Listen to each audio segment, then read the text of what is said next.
let's get into what we have going on tonight. We're going to start with a guy by the name of Robert Muller. I have commented this guy before. I've mentioned his name before. I said we would get to him. We're getting to him now.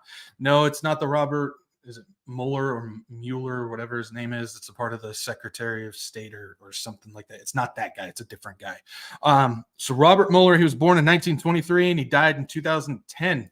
So let's take a look. There he is. There he is. Oh boy.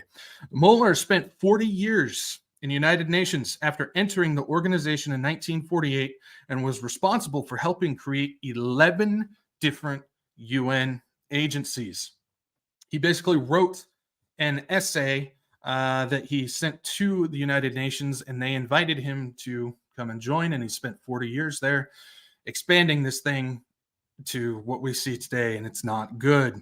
He was given the title of Father of Global Education after creating something called the World Core Curriculum, or as people would now know it as Common Core.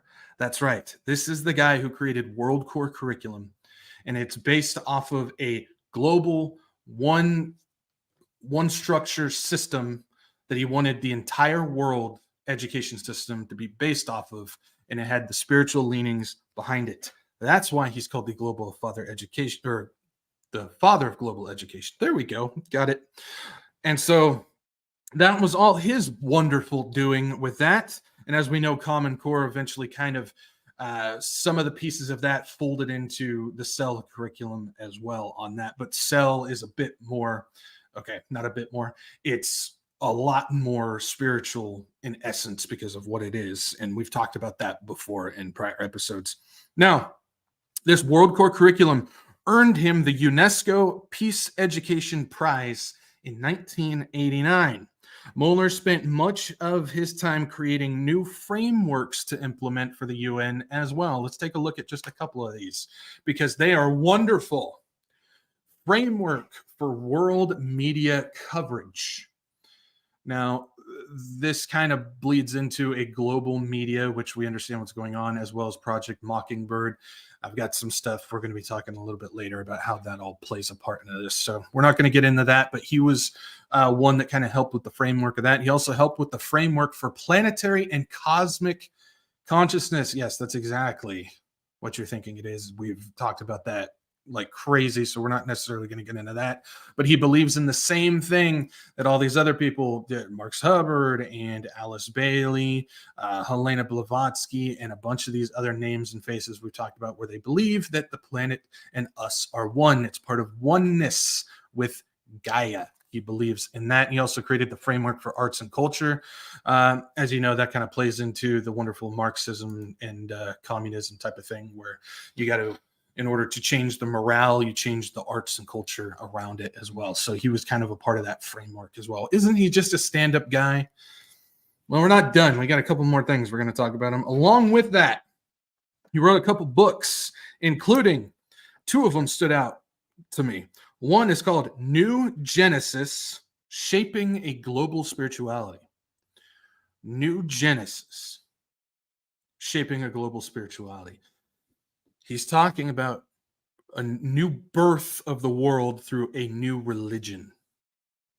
Where have we heard that before as well? Oh, I believe Barbara Marx Hubbard was talking about that, along with a couple other people as well that we've been covering all this time. It has to do with a new birth of the world. This really folds in, really plays a part with the New Age and spirituality stuff that we see, where they're trying to create a new world, be co-creators with God, or the energy of God, as they tend to believe, to create a new world. This is the same thing that he believed in as well as the birth of a global civilization. There's your one world all coming to pass. See, this is the same stuff that he believed. This is the same stuff that all these other people believe that they're all working towards right now to make this happen. This is the same stuff that the Bible warned us about in Revelation. Now, while we're starting to see a similarity to something by the name of Alice Bailey, let's just keep going and kind of just see what else he's been a part of. Now, again, in 1989, he had his award from UNESCO, the prize there, and he had a speech. And there's some key things from that speech that are quite interesting that I think we're going to take a look at. So this is some excerpts from his UNESCO Peace Prize speech. There's 3 of them that I found very interesting. It says, "Today, I dream that all schools of this earth will teach about the United Nations, which is the young people's greatest hope and will be their instrument of global action when they are grown up." So this one is interesting right off the bat. He wants the entire world, all schools on this world, to teach about the United Nations.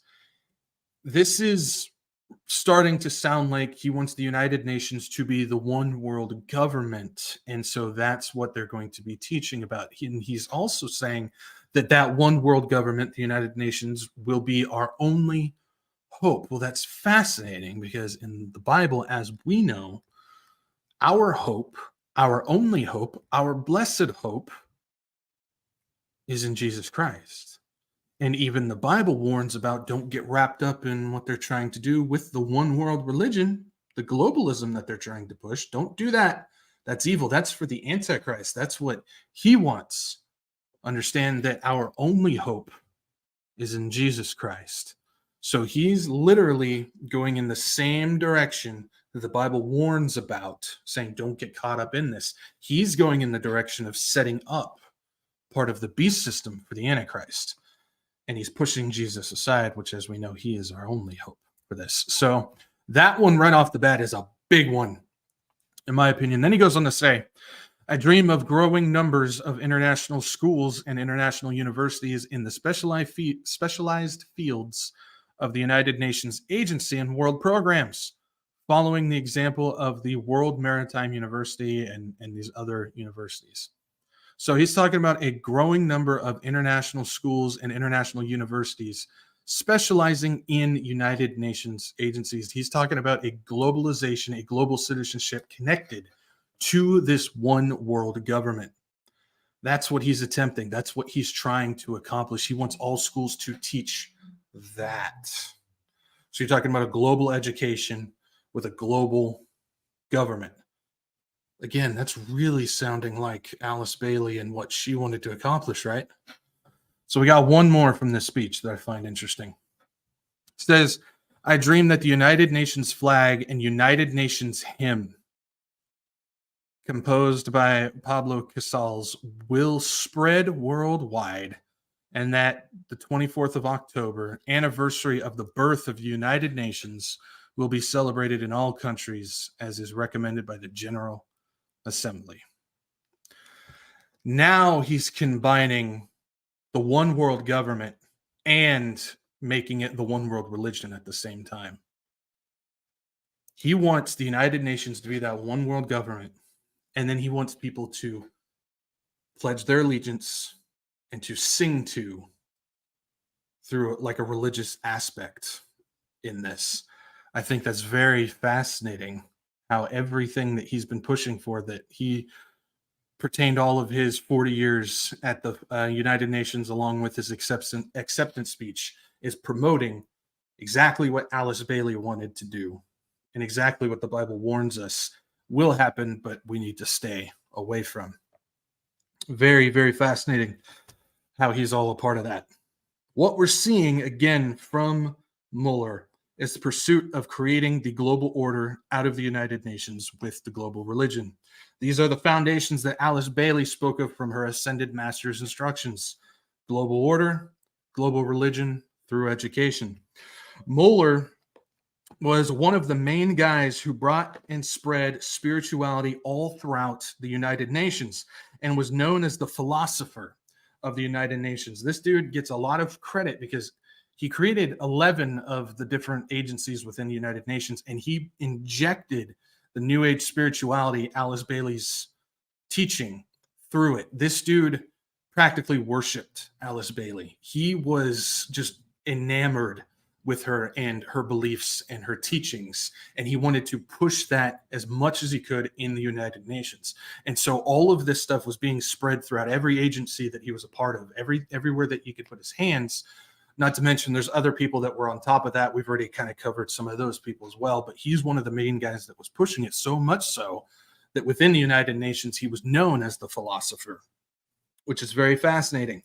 He was a dedicated follower of Alice Bailey and the New Age movement, and he believed his role at the United Nations was to help establish that world government and religion. This is why he dedicated his life to making the United Nations, that government, a New Age religion, and he wanted to do it through the World Core curriculum. He believed the United Nations was the global government and was going to have the religion come out of it. And so he put that in his World Core curriculum to teach kids about this. We also have seen him a part of the Club of Budapest and the World Commission on Global Consciousness and Spirituality. That's where we really talked about his name last week. We saw his name on those lists. He was a member of those two organizations. It's also worth noting that Ervin Laszlo, which we talked about him last week, he was a part of the Club of Rome and a part of the Club of Budapest. Well, he was also a special advisor for UNESCO and UNITAR, a couple of other United Nations programs as well. So this just continues the crisscrossing and the connection between Robert Muller and Ervin Laszlo, and how they both played a part in the Club of Budapest and the World Wisdom Council and these groups, but also in the United Nations as well. You see how everything continues to just be intertwined together, how everything is interconnected. It's just one club, these same people injecting their same beliefs and policies and agendas into everything that they're a part of. So we kind of got a little overview of Muller there and what he was a part of and what he did. Hang on to Muller and his attachment to Alice Bailey, because we're going to get back to that in just a second. Now we're going to take a detour real quick to a new place, a new thing, and again, I'll bring it back around to Alice Bailey and Muller. We're going to take a look at a place called the Cathedral of St. John the Divine, which is in Manhattan, New York. So let's take a look at this wonderful building. This thing is evil. The things that have come out of this, the groups involved with this, the rituals and the satanic practices in this building is incredible. We're not going to get into a lot of it tonight. We're just going to kind of mention a few things, but if you guys really want something to do for a couple hours, take a look at and see what's been a part of this thing. The cathedral began construction in 1892, but more importantly, who all is connected is absolutely sinister. This place is not good. Now, funders for the construction of this cathedral include none other than JP Morgan and several people from the Freemasons. And as of right now, this thing is still sitting under construction. They're still adding on to this thing. They're still building this thing. It's been around again. It started in 1892 and it's still being worked on. But several of the people are the JP Morgans as well as the Freemasons. Freemasons are known a lot for funding a lot of cathedral projects. They like to fund these things because it's kind of their imprint, their stamp that they send all around the place. So they definitely stamp that on there. So they were a part of the funding of this thing. It's also worth noting the names connected to the cathedral include the Lindisfarne Association, who held several meetings there, as well as the Temple of Understanding. So we got the Lindisfarne Association, which we just talked all about them last week. Well, they also held meetings at this cathedral, along with a group called the Temple of Understanding. So we're going to talk about the Temple of Understanding a little bit to kind of get a understanding of the Temple of Understanding. So the Temple of Understanding is the spiritual interfaith counterparts to the United Nations.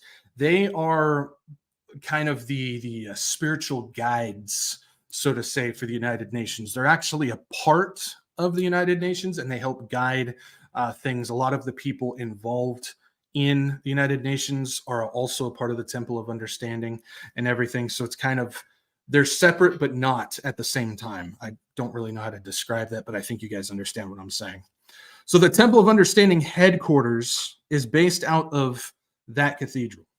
And again, if you guys want some interesting, fascinating stuff to look into, you guys can check it out because they do some really bad stuff there.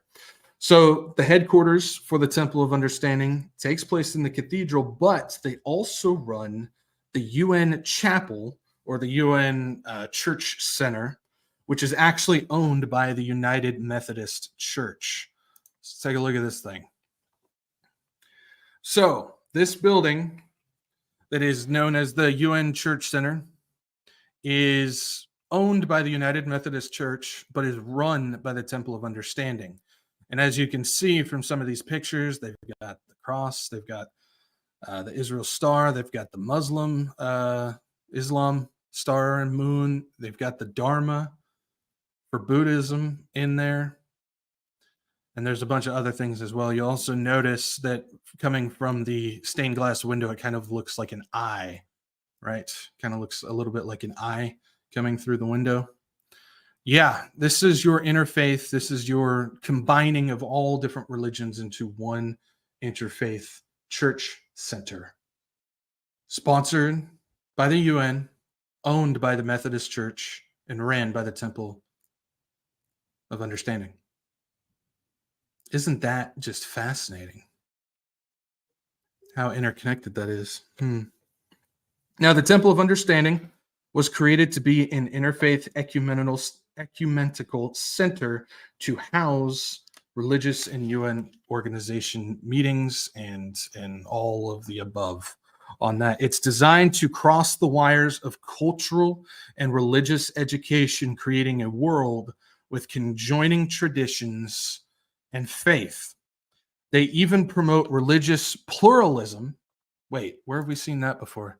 Oh yeah, it's on the red flag words. Pluralist, pluralism, coexistence. That's what that stands for. It's meant to promote religious pluralism, coexistence, and global citizenship. And if we take a look from their website, it says what we do, we advocate for interfaith values in the secular setting of the United Nations in support of peace, justice, human rights, and environmental sustainability.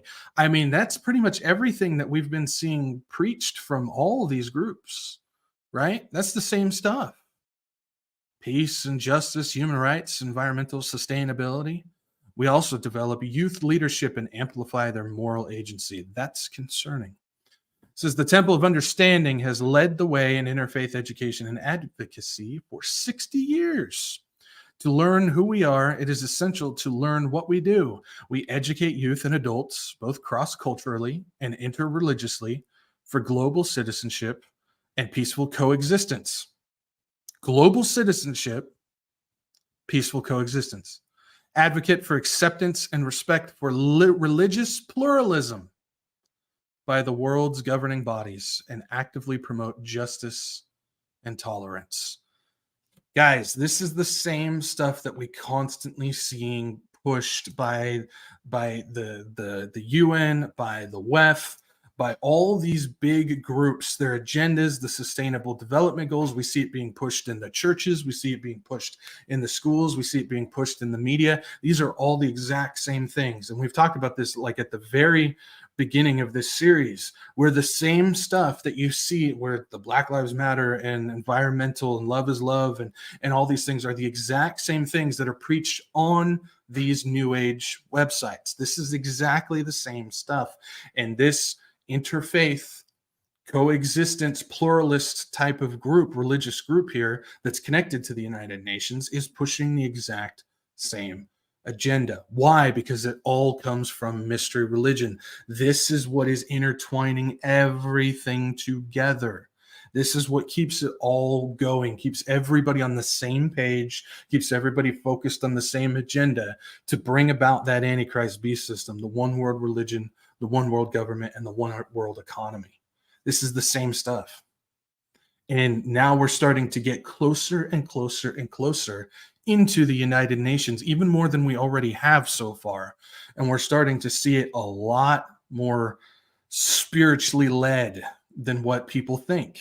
And this really has to do with the part of looking below the surface of things. They want you looking, oh, it's just the politicians, it's just the governments, it's just these names that we keep hearing about, it's just politics, it's just all these things. No, there's a spiritually led system being put into place right now. That's what's keeping all this going. That's what's keeping this afloat and moving towards that goal of the Antichrist beast system. This is all completely intertwined in that way. Now, the Temple of Understanding received foundational funding by John D. Rockefeller IV, or commonly known as J. Rockefeller. He was a part of this. And it was founded by Juliet Hollister in 1960, and she began it with the support of what she calls the Founding Friends. Why don't we take a look at some of these Founding Friends, shall we? We're going to find some names on there that we will know and we will recognize. I'm not going to go through all of them, but some that I find interesting. You got John Pope the 23rd on there, or Pope John the 23rd. You got Pope Paul the 6th as well. You also can see a woman by the name of Eleanor Roosevelt. That's right. She was a part of this as well. Oh, did I mention that FDR, Franklin Delano Roosevelt, was a board? He was on the board of trustees for St. John Cathedral. Yeah, he was a part of that too. You also see H.E. U. Thant on there, who was a UN Secretary General, and he was a Marxist Buddhist, but he was also adored by Robert Muller. So much so he wanted documentaries to be made about his life and shown to all of the schools out there through his world curriculum. Kid you not. Then you'll see Thomas Berry as well. He was on the board of trustees, and you'll see that he was a part of the Club of Budapest and the World Wisdom Council as well. We talked about him last week. So we got some pretty big names on there. Maybe you can go through and see some of the other people that you find interesting, but those are just a few that I found interesting. Those are the people who help found, help create, help establish the Temple of Understanding, this interfaith, one world religion pushing group. Fascinating. Also worth noting a few things. The John Templeton Prize, which we talked about that, I think that was like the second or the third episode that we've done in this series. The John Templeton Prize is often announced from the UN Church Center. So that one church center that I showed, just to make sure. Yeah, the John Templeton Prize is often announced from there, which we, again, just go back and check that out if you don't know who John Templeton is and the prize and whatnot. We break it all down there. We're not going to do it today. But just a reminder, some of the winners of the John Templeton Prize, which goes to some of the greatest religious thinkers and philosophers in the world, include Jane Goodall, King Abdullah II of Jordan, Desmond Tutu, the 14th Dalai Lama, Sigmund Sternberg. These are all names that we just talked about recently. Charles W. Colson, Billy Graham, and Mother Teresa. These people have all received the John Templeton Prize throughout the years. Fascinating. Another thing worth noting about this, Jean Houston. We've mentioned her quite a bit through all this as well. Jean Houston, who also worked with Eleanor Roosevelt, she chaired the 1975 United Nations Temple of Understanding Conference of World Religious Leaders. And remember, she was a colleague of Barbara Marx Hubbard, a part of UNICEF, and a member of the Club of Budapest. We've kind of mentioned her as well. We've seen her name pop up a lot. We've talked about her, but I think it's time that we give her an appropriate breakdown of what all she's a part of. Now, this isn't everything. These are just some of the things that she's a part of. And this chick is, I mean, she's just like Barbara Marx Hubbard and what she believes. She is fully into this new age, new thought belief. She was a member of the Club of Budapest, advisor for UNICEF and the United Nations Development Program. Keep in mind that Morris Strong was a part of that as well. Co-founder with her husband for the Foundation for Mind Research. She's on the Council of Sages for the Institute of Transpersonal Psychology.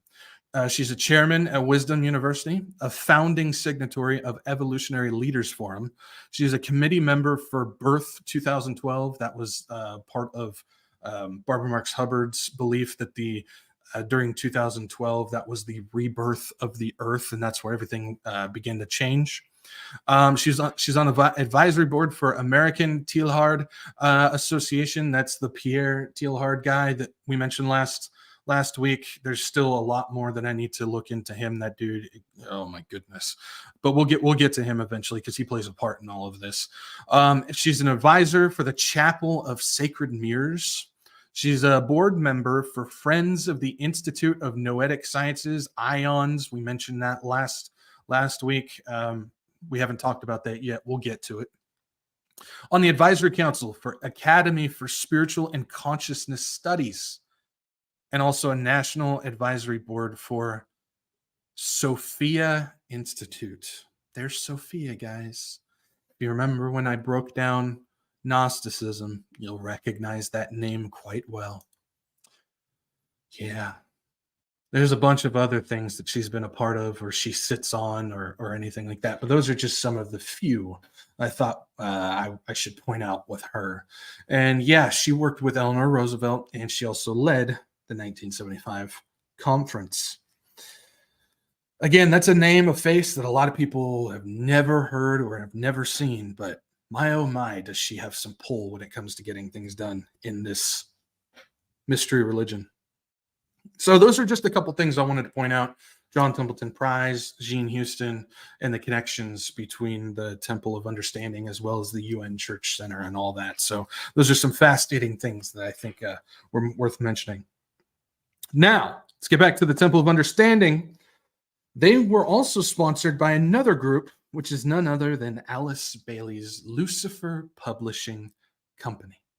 Or you might know it better now as Lucis Trust. They had to change the name because too many Christians were calling them out saying, why do you have an entire company dedicated to Lucifer? Well, that's because Alice Bailey, the New Age beliefs and the Theosophists from Helena Blavatsky and all that, they believe Lucifer is the bringer of light. He's the one who unlocked the earth, which we understand that's a part of Gnosticism as well. It's amazing how all this stuff just... it's all connected, right? But yeah, Temple of Understanding was sponsored. It came out of Alice Bailey's Lucifer Publishing Company, or Lucis Trust. Lucis Trust was established in 1922 by Alice Bailey and her husband, Foster Bailey. Did I mention he was also a 33rd degree Mason? Just thought I'd throw that out there for you. Now, it was founded by wife and husband there. Lucis Trust originally began as a book publisher for the Theosophical Society. That's part of the Theosophists, Helena Blavatsky's crew. We're going to talk about that next Saturday, Lord willing. There's too much to get into it tonight, but we'll get to that next Saturday because they play a part in all this too.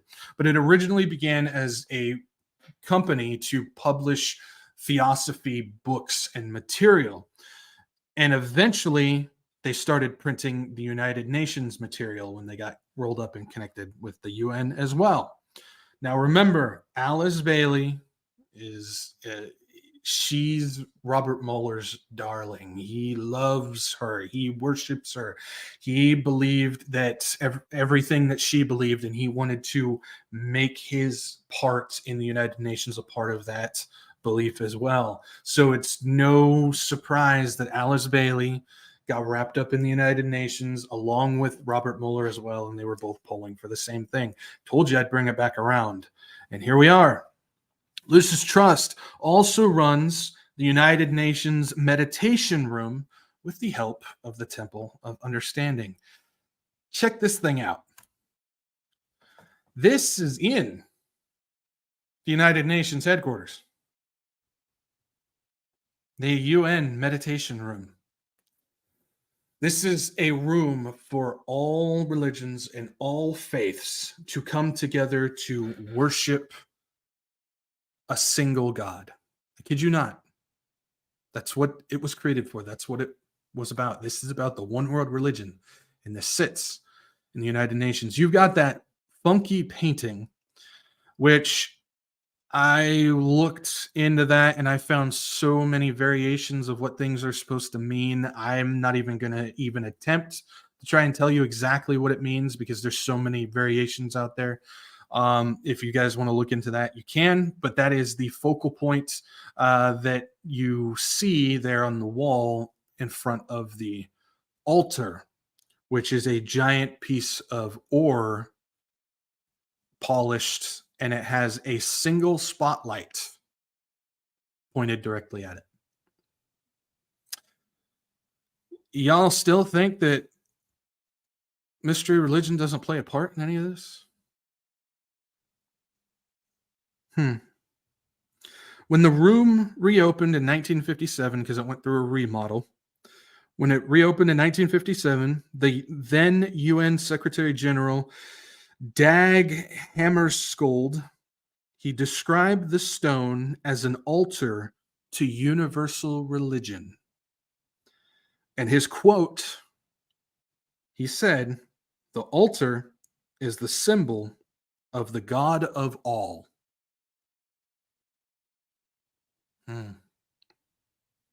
Man, it's amazing what's hiding there in plain sight that we just ignore. This is truly revealing what all is behind this. Another sponsor of the Lucis Trust UN Meditation Room was a guy by the name of Robert McNamara. Yeah, Robert McNamara. We'll take a look at this guy real quick. Robert McNamara was the U.S. Secretary of Defense. I believe he's known as the longest U.S. Secretary of Defense in U.S. history, I believe. He was also president of the World Bank Group. He was a member of the Rockefeller Foundation, president for Ford Motor Company. That's right. He was wrapped up in the Fords too. We haven't talked about any of them, but yeah, that's a fun little study if you want to look into that family. He was a sponsor for the Lucifer Publishing Company, or Lucis Trust.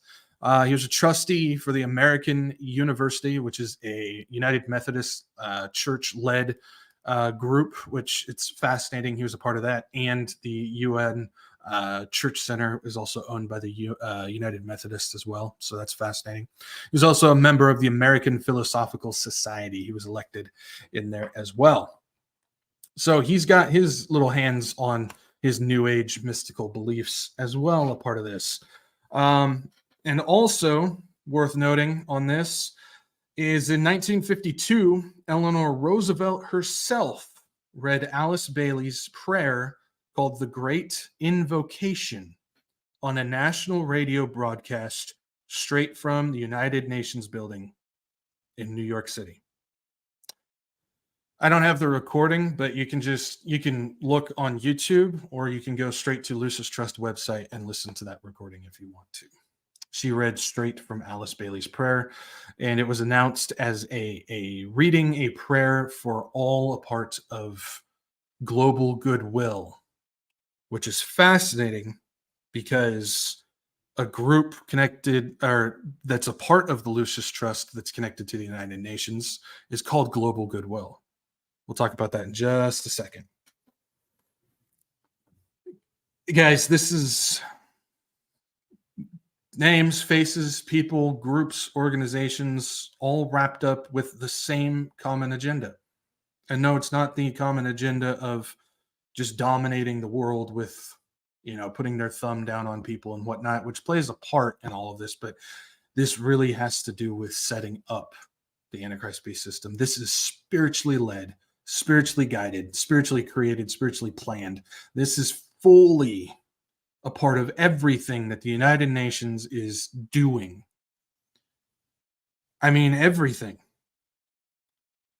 From meditation centers with altars to a universal religion, to the God of all, to United Nations church centers, which is run by people, Alice Bailey's group and the Temple of Understanding, which they're headquartered out of St. John the Divine, which the Lindisfarne Association is a part of, which Morris Strong is a part of, which he was a part of the United Nations and the WEF and the Club of Rome, and the Rockefellers were. I mean, Do you guys see, how when I started this thing out, I was saying how there's just no possible way, if this was all just human led, that this would work the way it is? There's no possible way that that would happen. There has to be an underlying spiritual supernatural effect that is keeping everything together, pushing it the way it is. I mean, just go through some of the stuff that we've talked about in just the past 3 episodes alone. Not to mention, this is part 17. Again, this is stuff that I just gets overlooked. Nobody wants to talk about this side of things. They'll talk about the politics and the Biden and Newsom and Harris and Klaus Schwab and Elon Musk. They'll talk about them for hours and hours and hours and hours and hours. Okay, that's great. What's leading it? What is the point behind this? What is the why behind this? Well, the why has to do with setting up a one world religion, because Satan doesn't want people worshiping God. He wants them worshiping him. And all of this has to do with leading to that. Why is nobody talking about that? That is the most important part. Am I wrong? That is the most important part. But it's the least talked about. Again, you mentioned mystery religion to some of these people, and they're like, what are you talking about? A religion that people don't know about? Well, unfortunately, that's true too, which it's fascinating. We'll quote everything out of Revelation all the time, but yet chapter 17 and 18 seem to be ignored. It's kind of fascinating. I'm not, angry or getting worked up over that. I just think it's just sometimes our focus is way off course where it needs to be. Obviously, our focus needs to be entirely on Jesus. But in order to do our jobs properly, I think we need to have more information of what we're truly going up against, not the theater that they keep throwing in front of our faces. It's just my thought. Now, another offshoot of Lucis Trust is the World Goodwill. I mentioned that before, which began in 1932. This is the group that sits in and advises, I kid you not, I'll say it again, this is the group that sits in and advises spirituality in the United Nations meeting as a member of the UN Economic Social Council, or ECOSOC. They play a part in the spiritual and education development of the United Nations Sustainable Development Goals. That's right. Alice Bailey's Lucifer Publishing Company has direct influence on the United Nations Sustainable Development Goals. But I thought it was all about just a bunch of money, ego people trying to just take control. Seems that there's a little bit more to it than that. Now, several other names connected to the Cathedral of St. John the Divine include the Roosevelts. We talked about them. Also, the Dalai Lama, Al Gore, Reverend James Parks Morton, which we talked. I mentioned him last week, but he was a fellow of the Lindisfarne Association, part of the Temple of Understanding. He was on the board for the Temple of Understanding. He was a part of the World Wisdom Council and a part of the World Council on Global Consciousness and Spirituality. He also runs the Interfaith Church in New York. He was also the dean of the Cathedral for St. John for a period of time. Also connected to it is Martin Luther King Jr., Archbishop Desmond Tutu, which again, we talked about him last week, Václav Havel, again, we talked about him last week, and Nelson Mandela, again, we talked about him last week as well.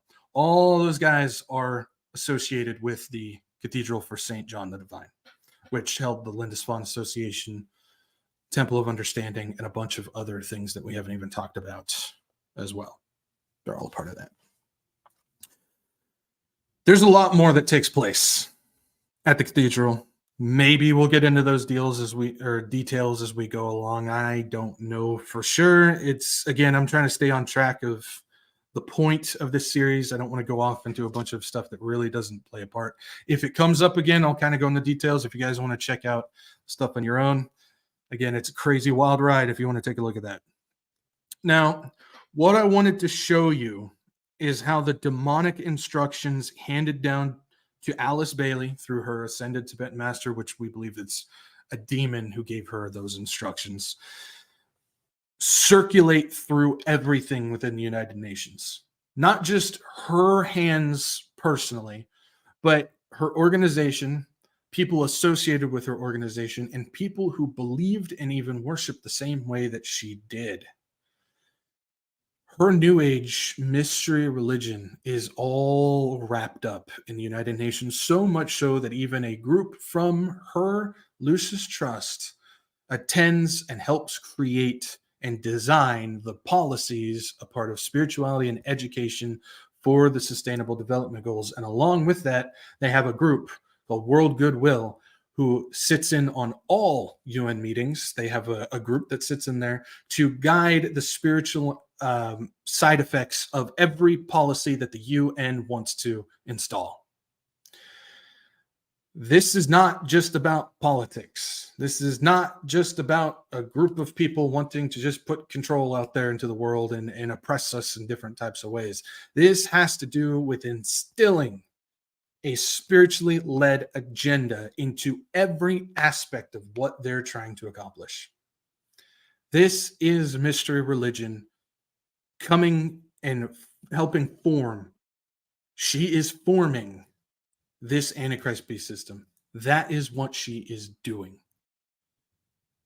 And we're seeing it in more ways than just what we talked about tonight. We've been talking about all through these past few episodes about how it's playing a part in all these things. There's a lot going on with this. Whether Robert Muller and his influence in government, education, and media, or it's through the Temple of Understanding and World Goodwill and their effect on religion, tradition, personal spirituality, unity, pluralism, social and economic policy, and the SDGs, or if it's through the UN Church Center and the UN Meditation Room, along with the pagan and Luciferian symbolism and worship taking place. It's all in every bit of that. Now, sometimes I get the question of, you're saying every single person believes in the same things. No, I'm not saying that.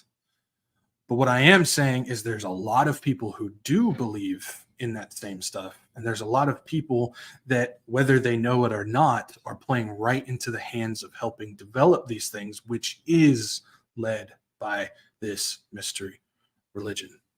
So whether they know it or not, they're still taking part in this. But it doesn't stop here. It goes even deeper with more names, groups, and mystery religion agenda. So we went through a lot of information. I understand that. There's a lot of stuff that we talked about, a lot of things. I didn't want to overload you guys. Like I said, there's some stuff that I cut out, which again, I don't want to do it. So sometimes I just got to cut things down and make sure that I get everything in bite-sized pieces, because I know sometimes I can just flood with info. But again, this is stuff that I think is important and plays a very important part with all this stuff. And so next Saturday, it'll be part 18, but it'll be kind of part 2 of this, because there's going to be a lot of groups that branch off of what we talked about that play a part as well, like the Theosophical Society and World Council of Churches and some other things as well. So we'll be getting into that next Saturday, Lord willing. And we're going to, again, I guess the main thing of what the main point of what I really wanted to talk about tonight was getting an understanding of there's just no possible way that this could just take place with a bunch of greedy politicians. This would have fallen apart years ago if that was the case, because people would just be going after each other. They'd be eating each other alive to make sure they get theirs. They don't care about, everybody else, but because there's a supernatural plan at play, this is unfolding the way it has for all these people, all these groups, all these organizations over this huge period of time. Again, so far we've gone back to like World War I. Actually, we've gone back even further than that. Not much further, but we've gone back a little bit further, like Cold Springs Harbor and whatnot. But we're seeing how this is all unfolding, and it's just no possible way this could happen without that spiritual effect. When the Bible talks about not against flesh and blood, but a supernatural war, I think this is part of it. I'm not going to say this is it, because this is only part of it. Again, like we talk about deception, I just don't think we truly understand how deep and wide that is. We talk about it all the time, but I don't think we truly understand it. Kind of like the word love just kind of gets thrown around a lot now. Oh, I love pizza. Really? No, you really like pizza. It's the word is all of a sudden kind of loses meaning a little bit because of how often it gets used. Well, I think the same thing can come into play on deception. I think it can also come into play on spiritual warfare as well. I just don't think we truly understand it. I've talked about this and I've used this as an example before. Even in the very room that I'm sitting right now, there's supernatural war taking place, whether it's my own guardian angel that's watching over me or demons somewhere else and I'm being protected, and it's all around us. We just can't see it. I just don't think we sometimes think on that level. We tend to just think on the surface level of things, especially when it comes to the agenda that we see unfolding in front of our faces today. We just focus on, oh, Gavin Newsom went and signed this legislation, this policy about such and such, about social justice or whatever.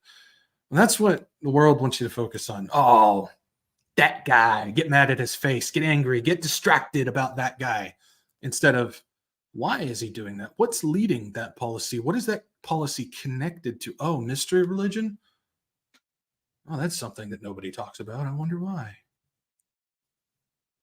See what I mean? That's one of the biggest things that I've really been talking about lately. Understanding the why of things. And I know I've kind of made this the point whenever I end these things on Saturdays the last few weeks or whatever, but I think it's a good point. If we're to do our jobs properly as warriors for Christ, because that's what we are, the best weapon we have is information. Again, I've used this as an example. I've got a couple of buddies that I know who were in the military. They said their greatest advantage, their greatest weapon, wasn't tanks or helicopters, wasn't their body armor or their rifle. It's the knowledge on the battlefield. Because even if you're just running around with a butter knife, if you know exactly where your enemy is at and which direction they're facing, doesn't matter what you've got, you have the ability to get around your enemy. You have the ability to attack your enemy's weak spot. It's information. And so if we're always looking at the surface level of things and we don't have true knowledge and information of what we're doing, we're going to go out there and we may win a few battles or whatever, but we're going to lose a lot too. I think being armed with really what's going on out there, to go out there and win souls, yes, we stand for righteousness along the way, but our goal isn't to tear this down, because we know that's not going to happen. We understand this has to play out. Our goal is to win souls. And so if we're going to go on the offensive to do that, having the knowledge of what we're going up against, specifically what's leading not only the SDGs, but what's also taking over the modern day church, and how mystery is seducing people through speech, thought, music. Being armed with what's going on behind that, will have a better advantage of doing what we're called to do.